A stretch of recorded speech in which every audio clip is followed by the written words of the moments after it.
When did you realize your wife was no longer your wife? After the third day, man, it just got to a point where we considered committing her. Doctors couldn't do anything to get her to fully sleep through a night.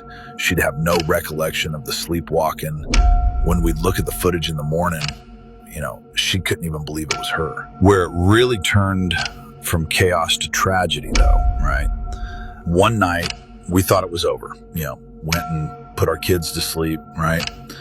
And she walks in the bedroom. Everything seemed normal. Said, come on, lay down, honey.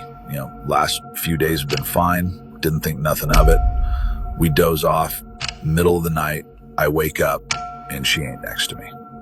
At this point, I'm like, man, I thought we were out of the woods. I get up, creep through the halls. I'm calling out, going, Sarah, where are you? Suddenly I see her standing in the doorway. Front door's wide open. I'm going, babe, what's going on? Where did you go? Right? She goes, everything's okay, honey. Let's go back to bed. I'm just glad she's all right. But next morning, this is where it just gets really, we're having breakfast. And I hear on the TV that a neighbor had went missing, right? They reported it sometime around 4 o'clock in the morning. They had heard noises, went to his room, and he was just gone. And at this point, I don't want to start jumping to any conclusions, but man, I'm feeling sick, right? I look over at my wife, and she's just got a sort of blank expression. She's going, my God, that's horrible. That next night, same thing. I find her coming back in the house, 4 a.m. And next morning, another disappearance on the news. But this time, they issue a county-wide state of emergency, right?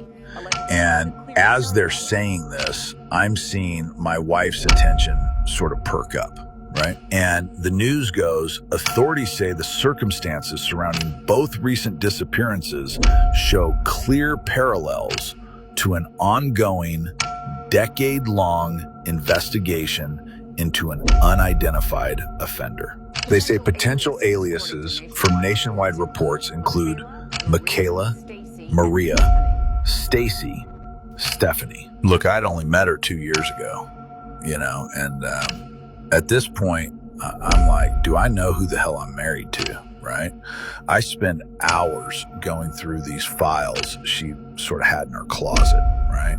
All of these psychiatric records from when she was in her 20s, right? She was in an asylum, and she was given a loose diagnosis with some kind of complex split personality disorder, right? And buddy, my stomach drops as I read the list of names they'd had for her identity crises while in confinement.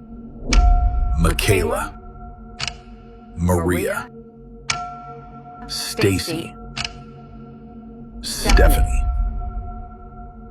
And out of nowhere, I just hear her standing behind me. She goes, "What are you reading, Tommy?"